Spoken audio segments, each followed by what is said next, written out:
I'm with Greg Davies today at FundForum. Greg, can you tell us a bit more about your role at Barclays Wealth and Investment Managers? Absolutely. So I head up what until very recently has been a unique role in the industry. I head up our behavioural finance team at Barclays, as well as our quantitative team. All right. You wrote a very interesting piece of research, and you developed the topic later today on modern portfolio construction. Can you tell us a bit more? What are your thoughts? Absolutely. So this is derived from the book that we published in January, Behavioural Investment Management. What we're trying to do is to essentially, everyone knows that modern portfolio theory is flawed and it hasn't performed terribly well over the last 50 years compared to a simple 1/n strategy. The question is, what can we do about this? And we've come at it from two angles. One is to use a much more dynamic approach to estimating the future risk and future return. But importantly from my side is to bring some behavioral science into it and to say, how do we more accurately define investors' preferences for risk and return and what people actually mean by risk, so that when we say we're controlling risk in a portfolio, we're actually controlling something that is meaningful to the investor. What's your perspective? Do you think that investors understand what risks mean for them, or? I think investors understand it somewhat better than the industry. You know, investors know what risk means. Risk is the chance that your portfolio does not have a high value when you need the money. The industry, however, insists on talking about risk as volatility, or risk as standard deviation, or risk as value at risk. These numbers are technically easy to measure, but they're not really true reflections of what risk means.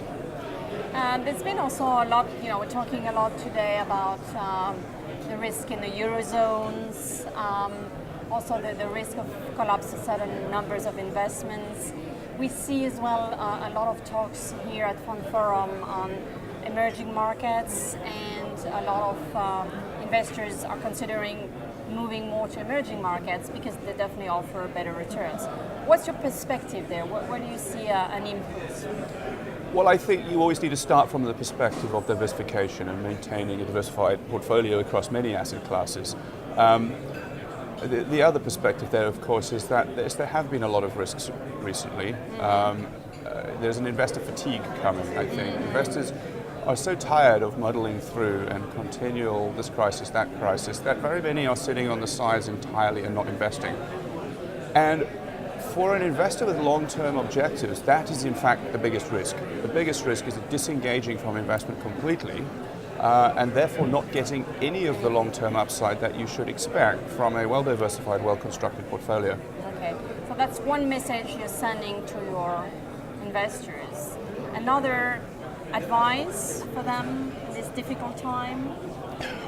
Well, there's really two problems that face investors. One is this passivity, this tendency to sit in the sidelines. The other is that individual investors, with the portion of money that they do invest, tend to be far too active with that. So they're simultaneously passive and active. And what that means is they put a small portion of their wealth to work, but then they dabble with it incessantly. And every decision that we make we need emotional comfort with that decision in order to enact it.